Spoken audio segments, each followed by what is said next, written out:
Okay, good morning and welcome everybody. I'm assuming everybody can see and hear me. It's a little bit difficult when you're just sort of staring at your kitchen wall and a laptop that's in front of you, as opposed to people's faces, and we'll get back to that time, I'm sure. I'm really looking forward to it. So just a warm welcome to everyone for attending this morning.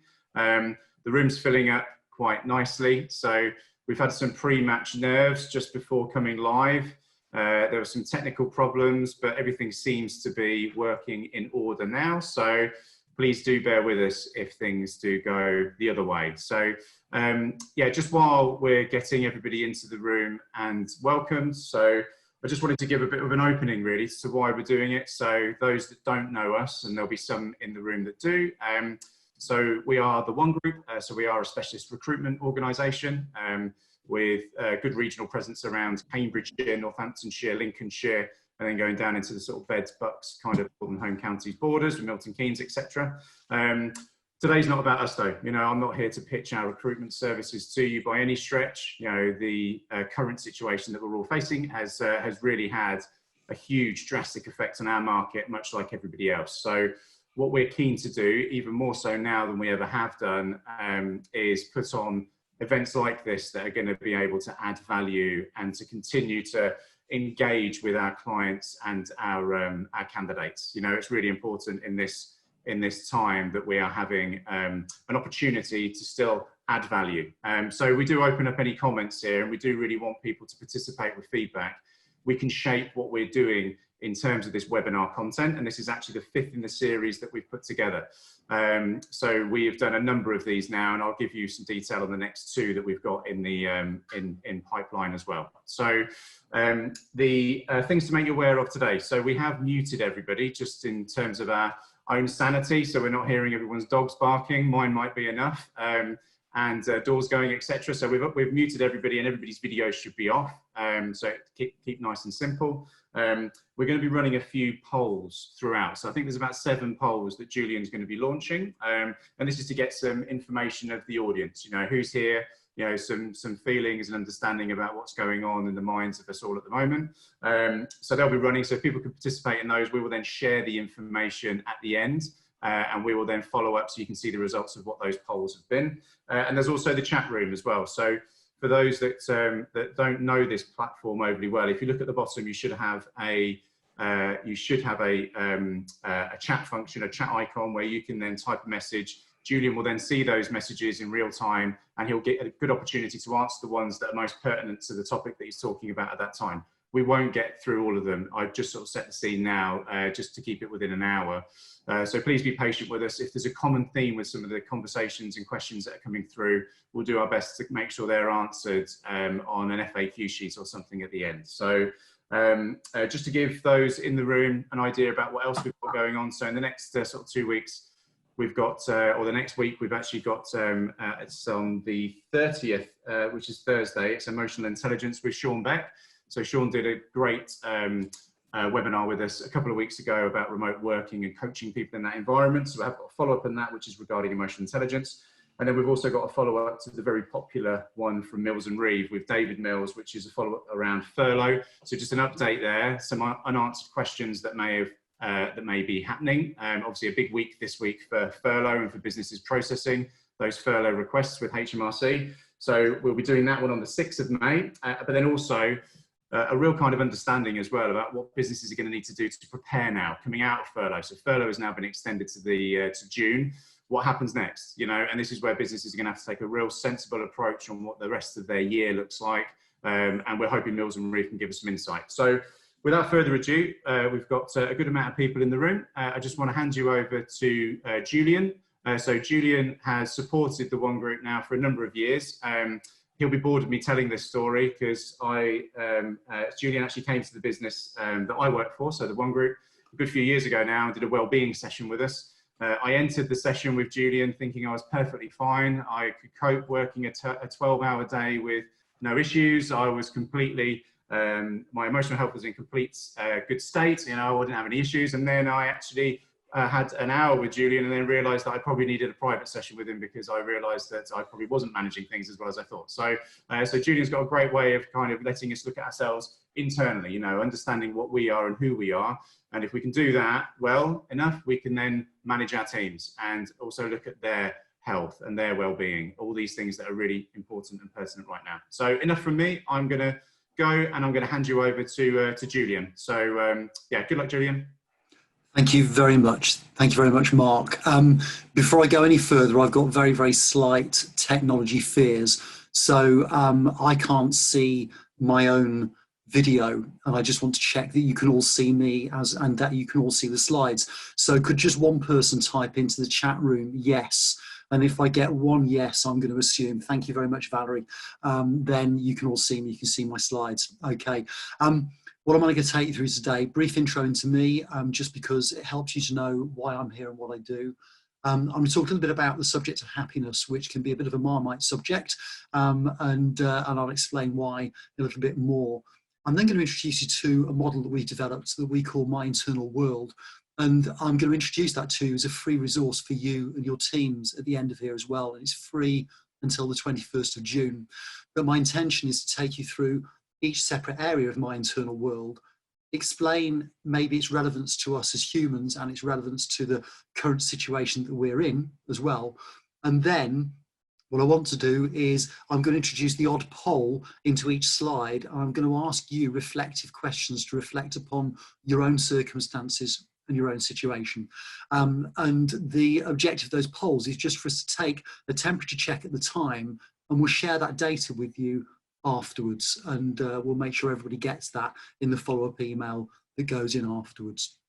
Okay, so my intention, I really want to just raise your awareness of your internal world. I want you to think a little bit more about your emotional health and about that of your employees, and then I want to give you an opportunity to use a really, really great free resource if that's what you want to do. Bit about me, a lot of you have heard me speak before, so I won't go into too much detail. Briefly, 21 years in financial services. I left the Nationwide Boom Society at a relatively high level about 10 years ago. I then took a little bit of a left turn in my career, which was semi-planned in as much as whilst I've been at Nationwide, I'd acquired skills and qualifications in coaching, psychological profiling and counselling. So it wasn't too much of a change for me to go and train with the British Association of Anger Management in anger management. I trained with them for a year without earning any money. I then set up a clinic under their brand name, a form of franchise called Beating Anger. And I worked with them for 3 years, whilst also trying to make sure that this amazing development material that we use could be made available to as many people as possible. And that's where I had a challenge, because people don't like to engage with the term anger. And so I start hitting a few brick walls. So after about 3 years of banging my head against those brick walls, I sat down with the British Association and said it's time for us to part ways.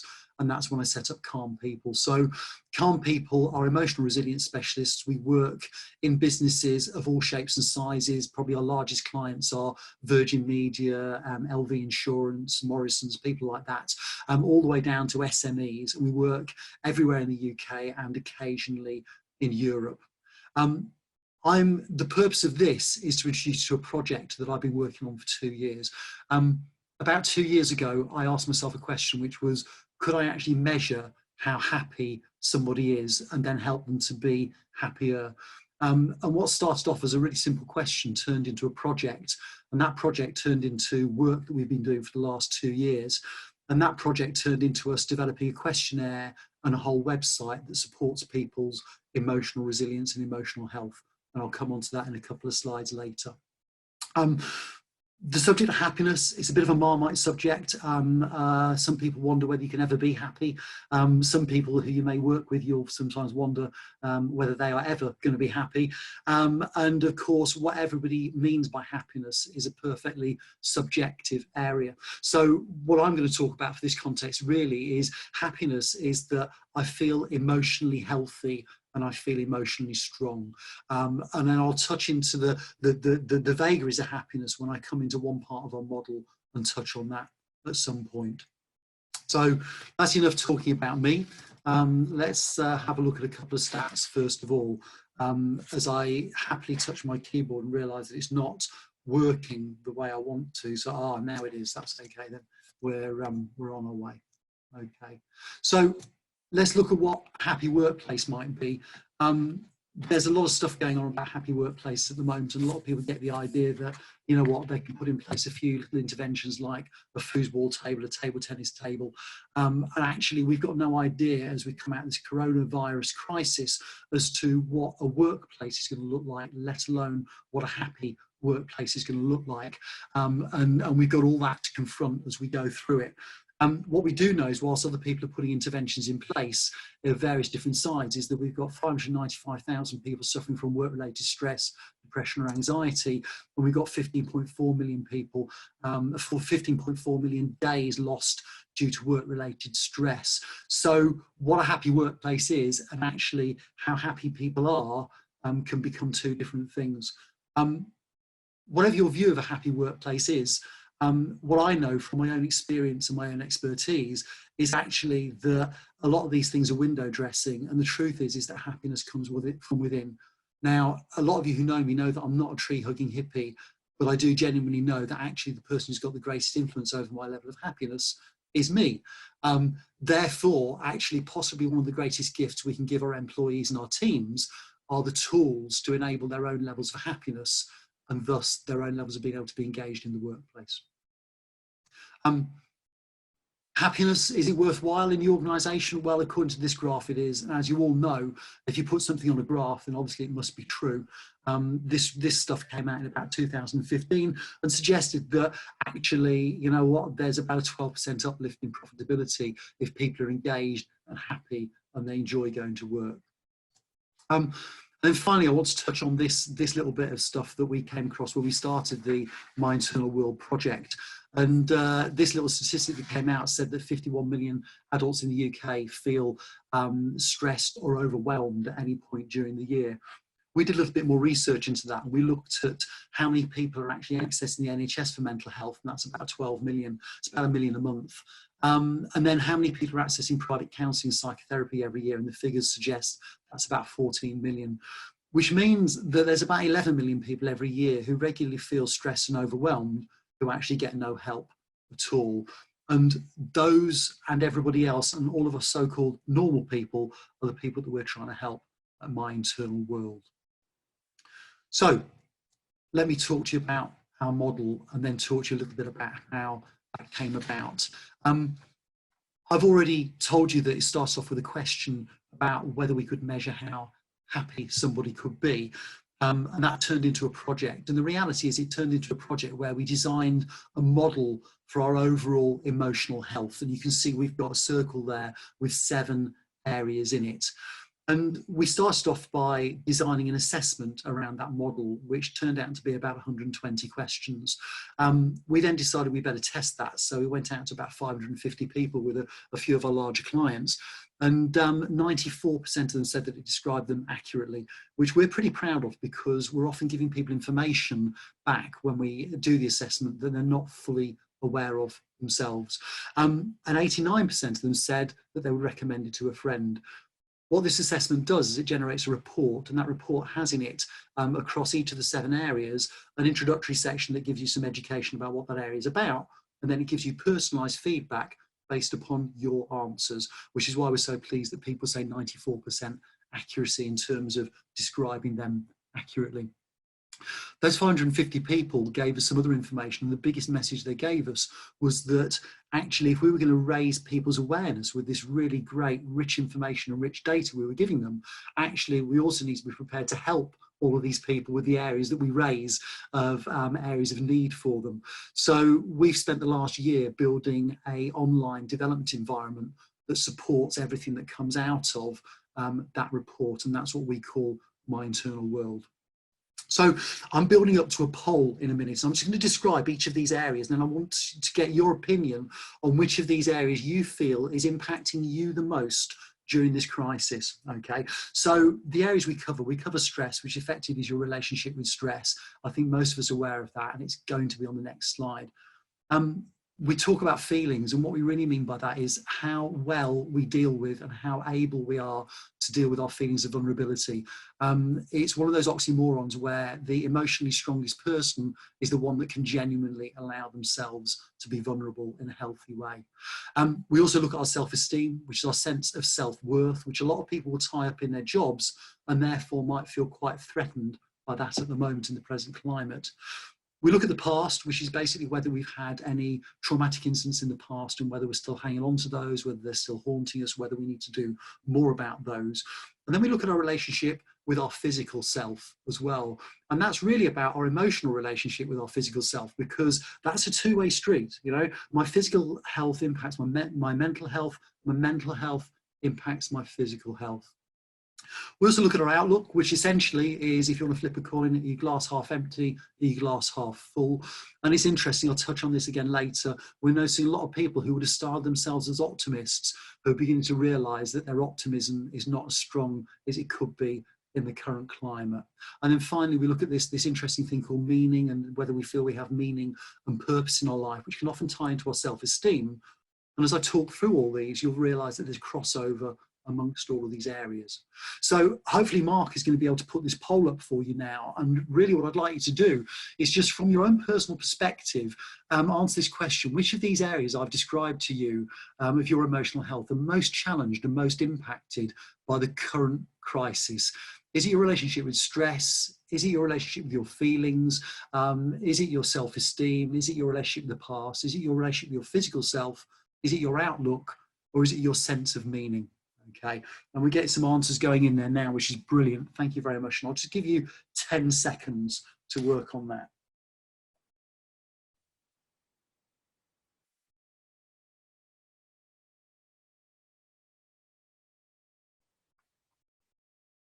Okay, so really interesting results coming in there. Thank you very, very much.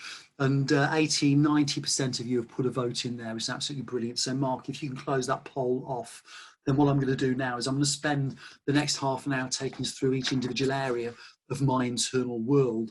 And what I'm going to do as I go through them, I'm going to share some stats with you. I'm also maybe going to share the odd motivational quote with you, which you might find slightly irritating, but you never know. And I'm also going to share with you some suggested reading that you might like to do around these areas. And that's quite a lot of information. So I'll also make these slides available online for anybody who wants to use them later on going forward. So let's look at the subject of stress. Quite a few of you have heard me talk on this subject before. And I've introduced you to what we call the 5 pillars of stress. And these pillars are the 5 ways that we as humans attract, build up and sustain stress in our lives. Now, they're broadly responsible for about 80% of the stress that's going on in our lives, which for the mathematicians there will also note, therefore, there's another 20% that maybe we're not responsible for. And you're right. And things like COVID-19 would fall firmly into that 20% place where I have no control over it, but it impacts me greatly. My view about these is that if I've got a relatively healthy relationship with these 80% that I generate in my life, then when 20% has come along, I can deal with them better than if I didn't have a healthy relationship with the others. In other words, I'd be more likely to be overwhelmed if I didn't have a healthy relationship with stress. The users we've got in my internal world at the moment are telling us that 95% of them have got either a red or an amber issue with their relationship with control. We style control as not letting go of control. So it's not about being out of control.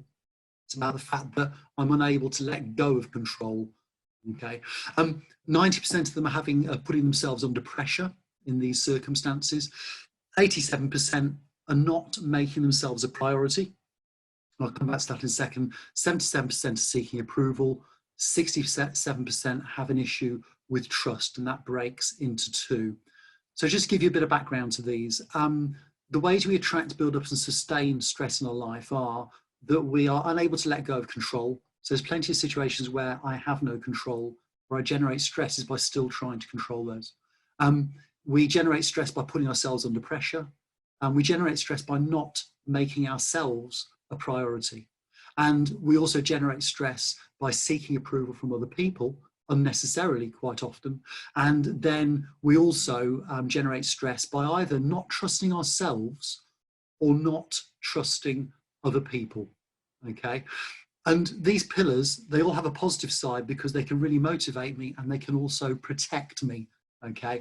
However, when I'm feeling unduly stressed, the chances are one or more of these pillars has come into play.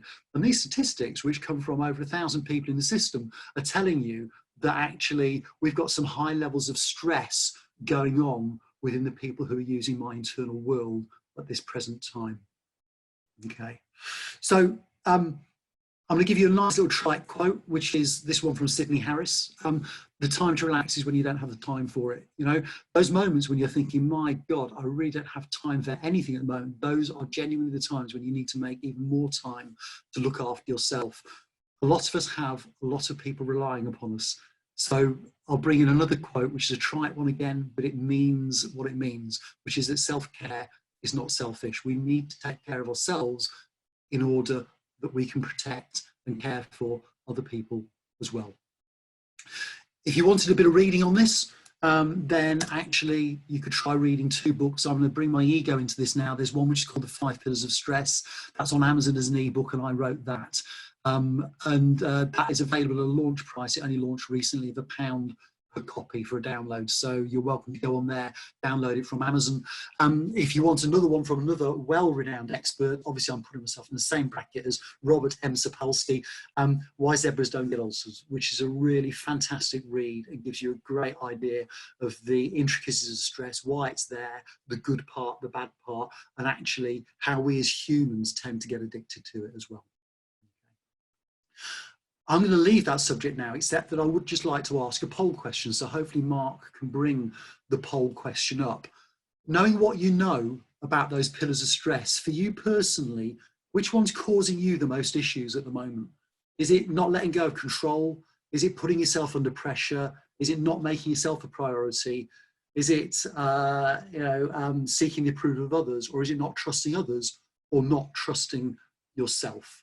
And I'll give you sort of 20 seconds just to answer that one.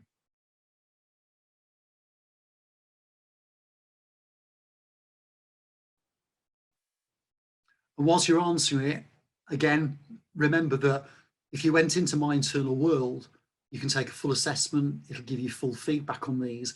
And then there's a pathway in there you can follow, which has got animated videos and worksheets down there that take you through some intensive coaching strategies you can use to start changing your relationship with stress. Okay, we've pretty much got 93% of people have given an answer to that. So it may be that people aren't answering, or it may be, of course, that we've got some deep reflectors in there and I'm not allowing you enough time. If that's the case, I apologize. Okay, so moving on to the next slide. I'd like to talk about our self-esteem. And this for me is a really, really interesting one. Self-esteem is essentially my self-worth. It's how highly I value myself. We have a challenge in our current environment and our current culture where we seem to have built up an environment where actually we rely a great deal on external validation rather than our internal validation for us to feel good about ourselves. That might be in the workplace where we look for praise, appreciation, and to feel valued. It may be on social media where we now have the ability to put a post out and then measure exactly how many likes, how many applauses, how many love hearts, whatever it might be that we get. These systems that are built into increase engagement, increase people's enjoyment of systems, work, whatever it might be, can have an impact where they become potentially addictive and we can become hooked on getting the feedback from those. Our self-esteem is not only broken down into that area though, so I'd like to talk to you about the stats. And I put a bit of irony in there, whereas I'm saying that, you know, there's a, you know, the clue is in the name, self-esteem, is how highly I value myself. Down here you'll see we've got some figures, and emotional needs are what I've just been describing to you. My need to be liked, listened to, respected, loved, appreciated. That can have the impact that it can make me work myself into the ground, and it can cause me a lot of issues in the workplace if I'm desperate for those needs to be met by my work. And of course, if I'm off work and furloughed at the moment, and this is how I get my emotional needs met, then my self-esteem can be taking a hammering. We also have some other elements of self-esteem. So we have our judgmental and critical nature. I don't know about you, but I notice that when my self-resilience and my emotional strength is challenged, I'm liable to become quite judgmental and critical of others. And that's because I use my judgmental and critical side to elevate myself above other people and to protect myself. A way of referencing that, if you've ever been to court and you look where a judge sits in a court, he's in the center of the room and he or she is higher up, and judges actually hand down their judgments. So when I'm judging people, I'm elevating myself and I'm seeking to make myself either more important or more valuable, or maybe protected. We also have what we call toxic comparisons, and this is where I compare myself unfavorably to other people. This is where I look at what other people are achieving, what other people are doing, maybe what they've achieved already, and I put myself down and I undermine my sense of self-esteem. Again, these areas have areas where we can motivate me to do better. They can also be areas where I can cause myself a lot of emotional pain. And then we've got these areas called negative beliefs. Now, these tend to be picked up in our childhood, and these tend to reveal themselves when I take things personally. So when I take something personally, that's where you can say something perfectly innocent and I can make it mean several other different layers of hurt. I'm effectively making and interpreting what you said and making it hurt me. And what's really happening is you are accidentally triggering the negative beliefs that I hold about myself. And again, if I hold negative beliefs, for instance, such as I'm useless or I'm stupid or I'm unworthy, then being off on furlough or not being in complete control of what's going on in my workplace, these might be coming to bubble up around the surface. Okay, so we've got these areas, and what I'd like you to do before I give you some reading, if you're interested in that subject, is to take another poll that Mark's going to pop up, which is which component part of your self-esteem is actually going to be the biggest issue for you at the moment? Yeah, is it your judgmental and critical nature? Is it the way you compare yourself unfavorably with other people? Is it you going around taking things personally? Or actually, is it that you don't feel that your needs are being met? You don't feel listened to, respected, loved, appreciated, valued, liked, whatever those needs may be. And I'll just give you 10 seconds to look at those.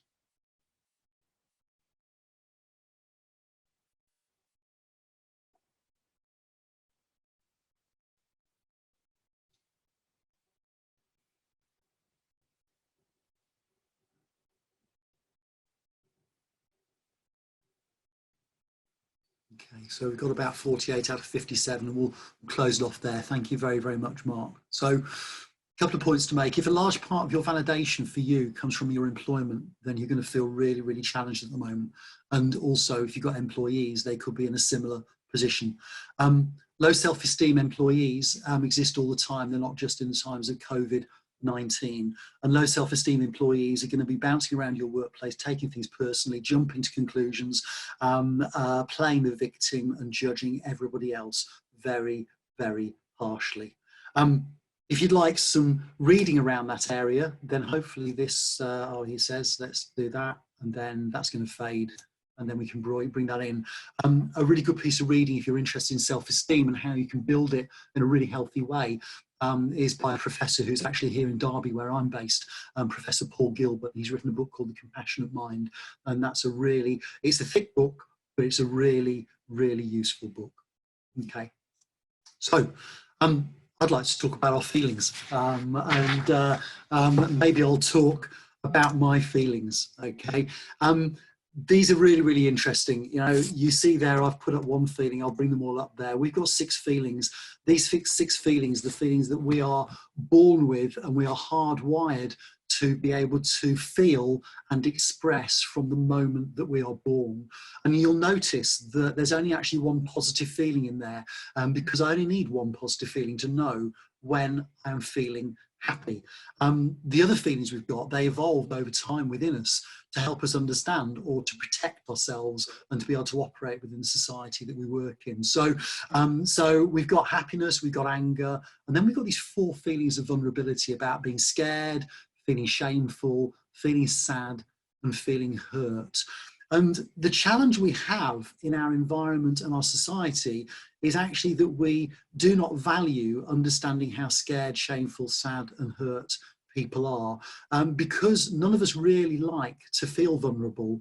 when someone else expresses their vulnerability towards us, then actually that reminds us of our own vulnerability, and we experience that vulnerability and we feel deeply, deeply uncomfortable. So our society has found ways of really saying, you know, things like, don't cry, don't be like that, you don't need to feel like that, those things don't matter, actually it's all about being happy. And we're predisposed towards trying to be happy all the time and trying to avoid these feelings.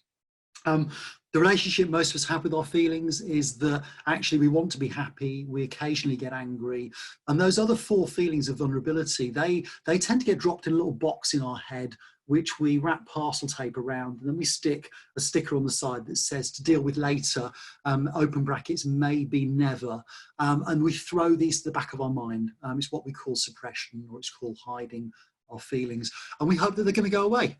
The challenge we have with them is that they don't. If we don't deal with our feelings in a really healthy way, actually they do not go away.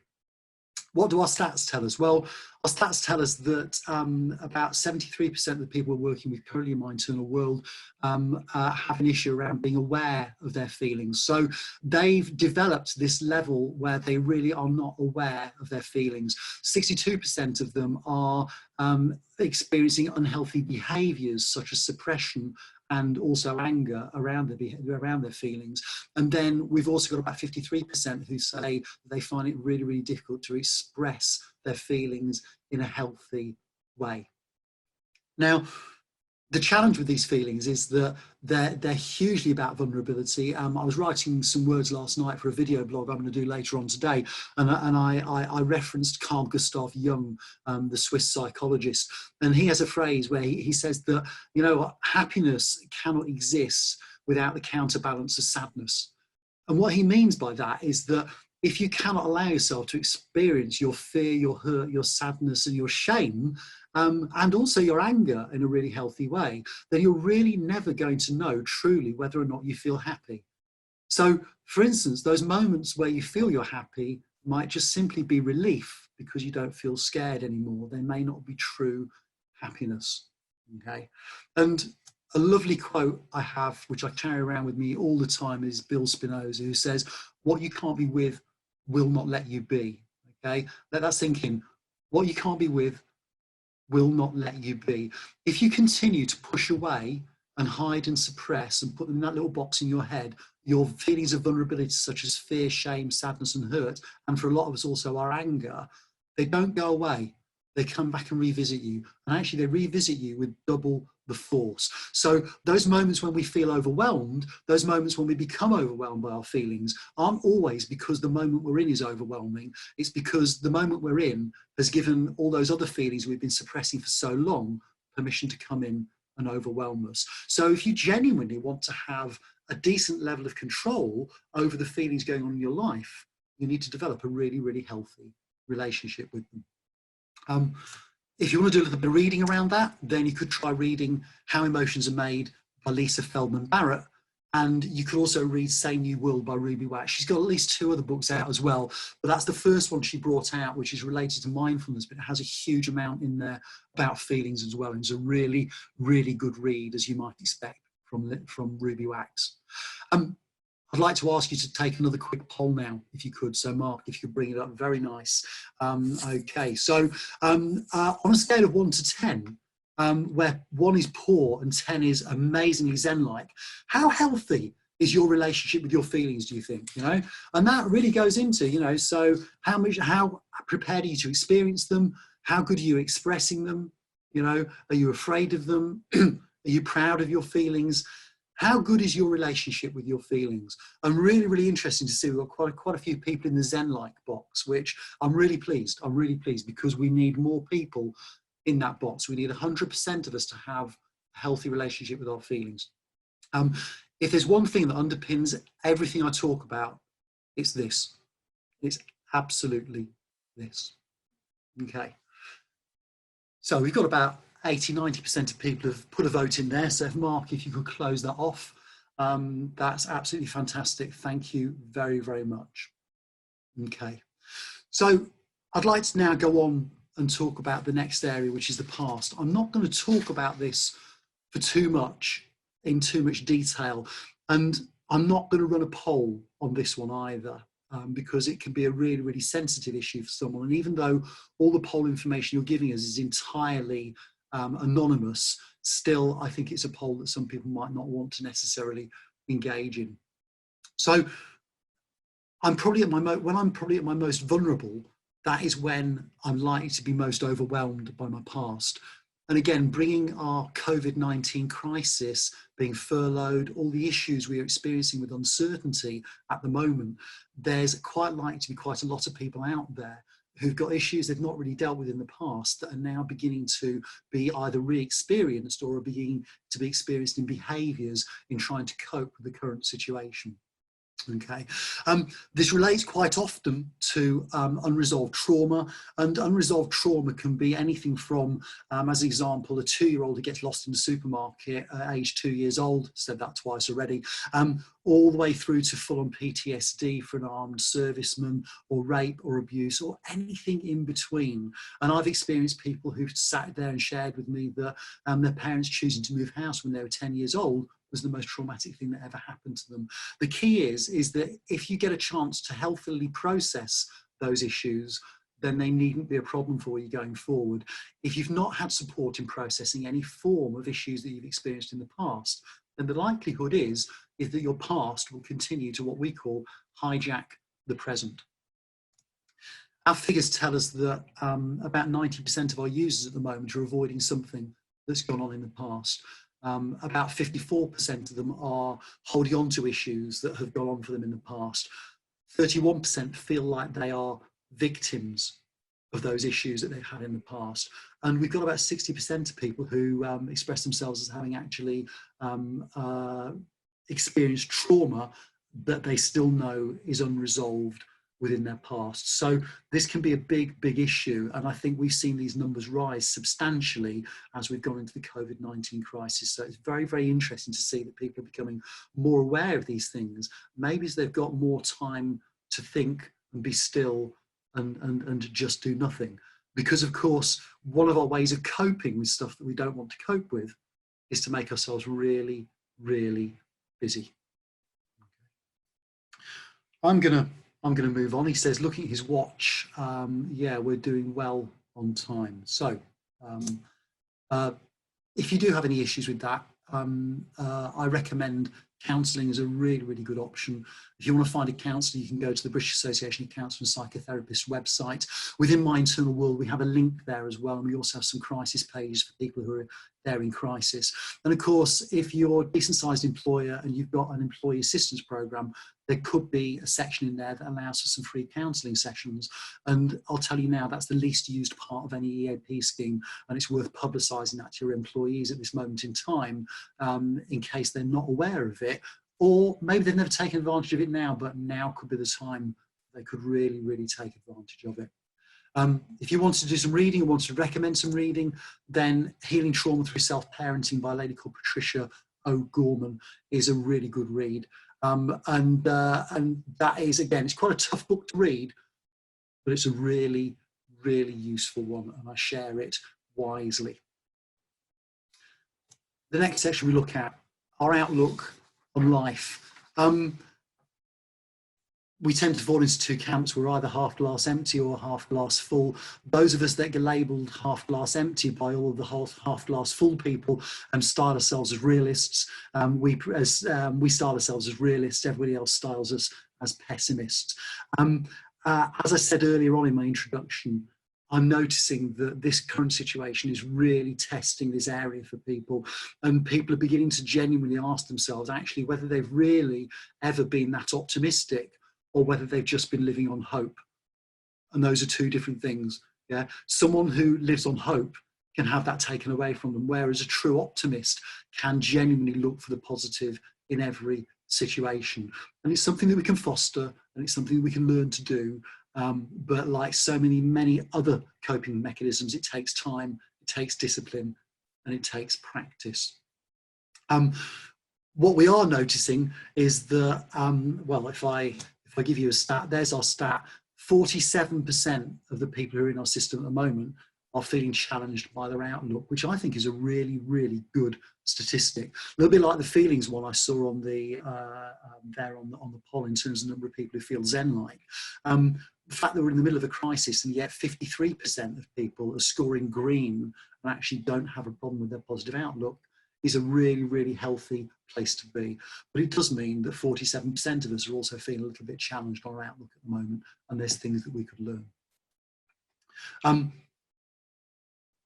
There's a lot of work out there that details the proven benefits of taking a positive, more optimistic view on life. You can find them anywhere you want. I'm not going to go into them now, but they do rest around things like optimists live longer, they have better immune systems. And the phrase that rings it out for me is this one by John Wooden, where he says, things turn out best for those that make the best of how things turn out. So it's not luck that optimists seem to have the better quality of life. It's because they're making choices as they go along. I'm going to give you a couple of books that have been really, really influential for me in this area. They're from two completely different angles. One of them is you could try reading The Power of Now by Eckhart Tolle, well-known book. It's been out there many, many years, and it's well recommended. The other one is The Power of Your Subconscious Mind by Joseph Murphy. And I read this book well over 15 years ago, and it had a powerful impact on the way that I thought, the way I felt, and the coping mechanisms I use to deal with situations that challenge me. So I absolutely recommend that book, The Power of Your Subconscious Mind by Joseph Murphy. So I think we might have a poll for you as well. So yes, I'm going to ask, he's there already, there we are. On a scale of 1 to 10, where 1 is poor and 10 is amazing, how positively do you view the next 9 months? How well are you looking at the next 9 months at the moment? How do they feel for you? Okay. And this is going to be hugely impacted by your current situation, not just by your outlook on life. So if you're feeling challenged, it's completely and utterly understandable. Give you a few more seconds to answer that one.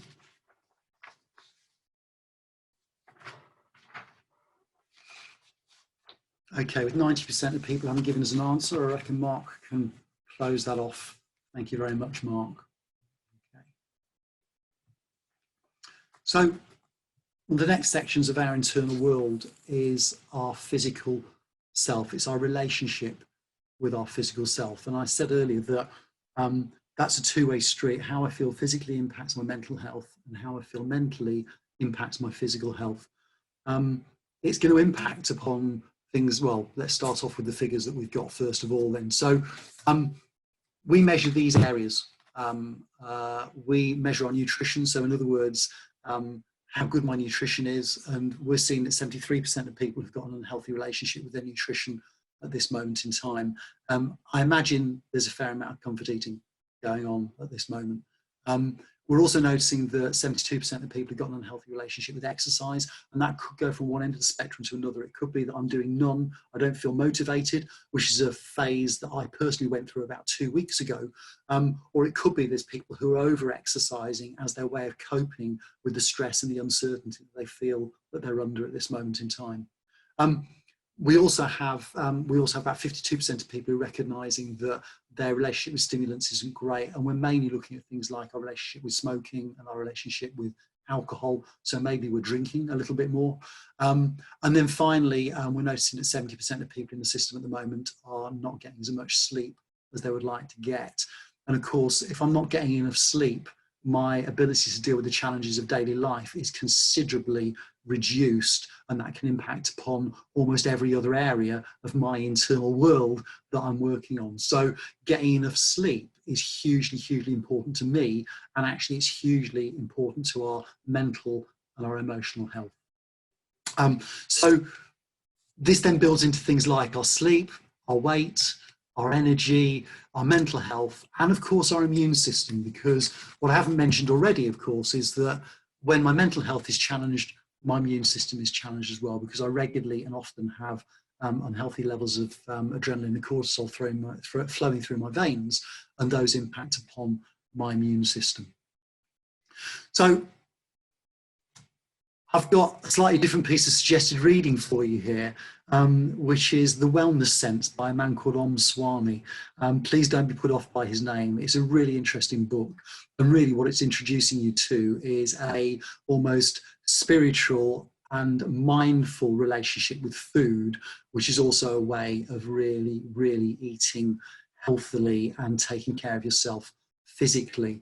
And if you followed that book carefully, you'll probably find yourself getting a great deal more sleep as well.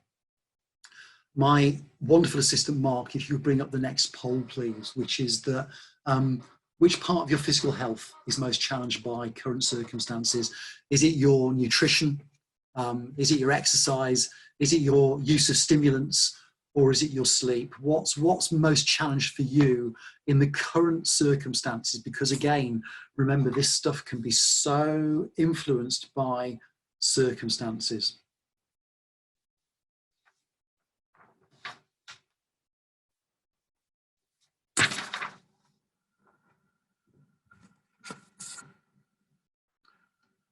Lovely, 90% answered, so that's about as many as we're going to get. So thank you very much, Mark.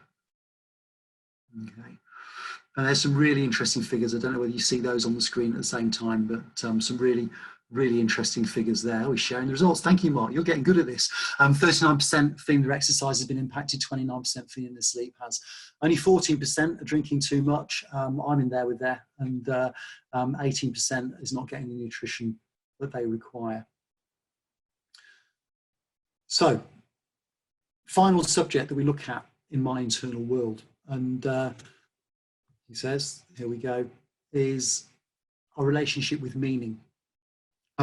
We dip into that in My Internal World. We ask some very, very simple questions, and we're asking literally with people whether they feel they have a sense of meaning and purpose in their life, and whether they have something that is meaningful and purposeful going on in their life. And if the figures come up first, they do, then we're experiencing about 40% of the people in the system at the moment are experiencing themselves as being challenged in this area.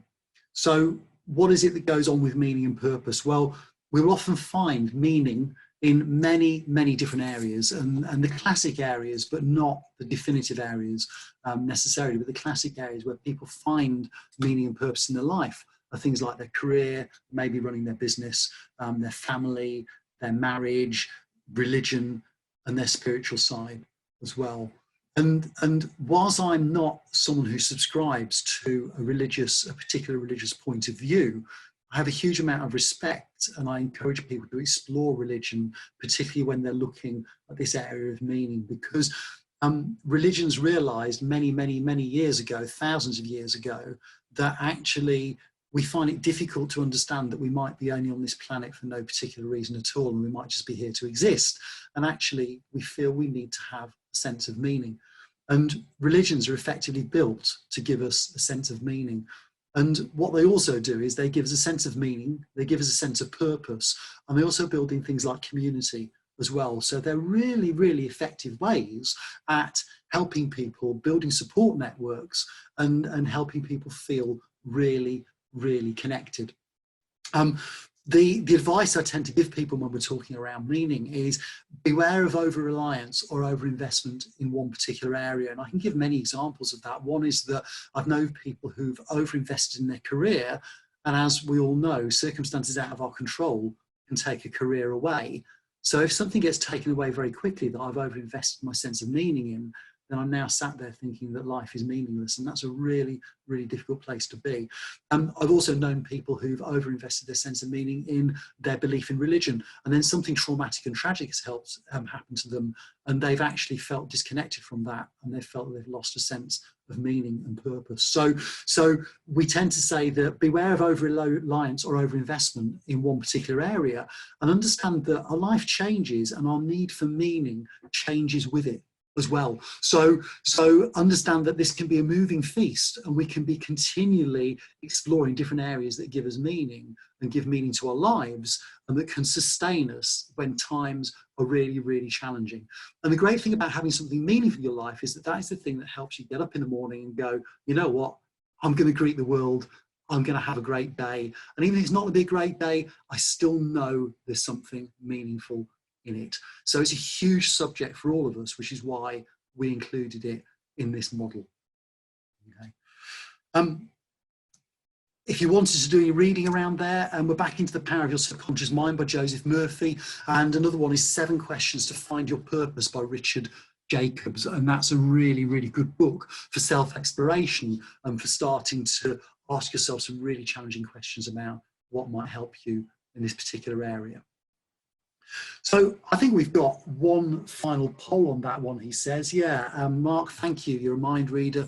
On a scale of 1 to 10, how much of your sense of meaning and purpose do you feel is centered in your job or your work? In other words, you know, how much of it is being hit by work at the moment and is invested in there? Okay, and it's really interesting. Yeah, we've got quite a lot there who have got a lot of sense of meaning and purpose centered in their work, which means we could be feeling quite challenged in this area at the moment.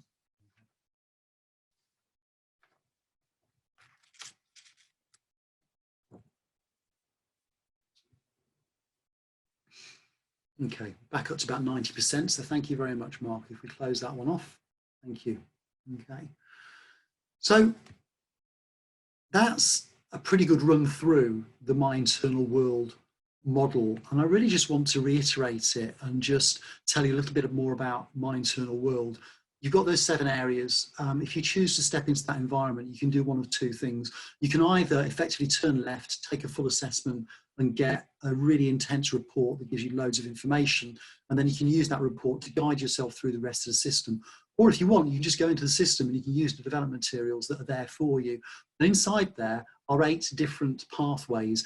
There's 7 that reflect each of the 7 areas in your report. And then there's one other that we call healthy habits that's got things like guided visualizations, it's got mindfulness in there, and it's got a few other interesting little challenging sort of coaching processes in there that will help you challenge yourself about the way that you think as well. So there's a whole wealth of information in there. It's free until the 21st of June. We originally opened it up until the 31st of May, but because the government have put us back into lockdown for a further 3 weeks, we feel that people are going to feel really challenged and really anxious still, so we want to support as many people as possible. You can either go to My Internal World, go into sign up, and you can sign up for free. Let me be clear, because when someone offers me something for free, I get a little bit cynical and I think, but you know, you're really just trying to draw me in your clever way to paying for something that I don't really want, aren't you? And the answer to that is no. If you choose to sign up, I get no personal details on you other than your email address, so I don't know your name. In addition to that, you enter no contract and you enter no bank details either. Are we going to ask people to start paying for it at some point? Yeah, we are, but it'll be your choice, and the only way you can do that is by opting in. We can't connive you or draw you into doing it in some way you don't want to. So this is a genuinely free resource that people were paying for in December. We've opened it up completely and utterly free. Please use it. Finally, if you're an employer and you'd like to be able to provide this for your employees and get a little bit of data on that to understand what the emotional states are of your employees, it's all anonymous, but you can do that, and all you need to do is contact me at Calm People. We can give you a corporate sign-on and we can explain to you how you upload your employees on there and get them using the system, and then you can benefit them, and maybe you can get some data to inform your interventions you want to make around well-being going forwards.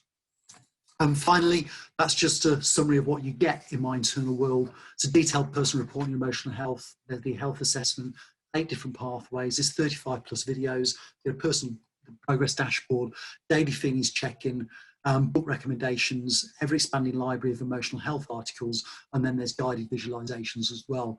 I've got one final poll for you. I want to see if it's changed as a result of what we were doing. Given what you've, if you were to run more personal development workshop style webinars going forwards, in other words, if you wanted me to talk in more detail about any of those subjects, which one would you want me to talk about? Okay, which one would you want us to do a workshop on, even albeit a workshop online, to help people explore those areas? And by giving us that information, you're just basically giving us a little tester to see what we might be able to do going forwards, and how we might be able to help you more. And it will give Mark and the guys at the One Group an idea of whether they want to do anything particular to give people more support in these uncertain times. Okay, so would you like to know more and get coaching stuff on stress, feelings, self-esteem, the past, physical outlook and meaning?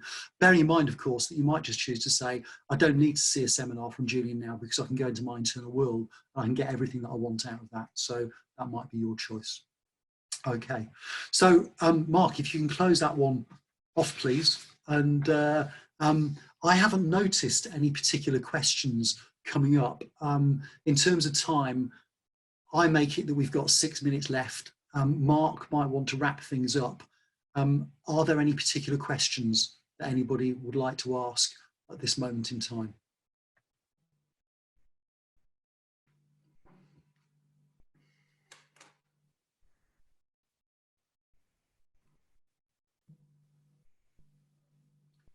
I'm getting deadly silence on the chat.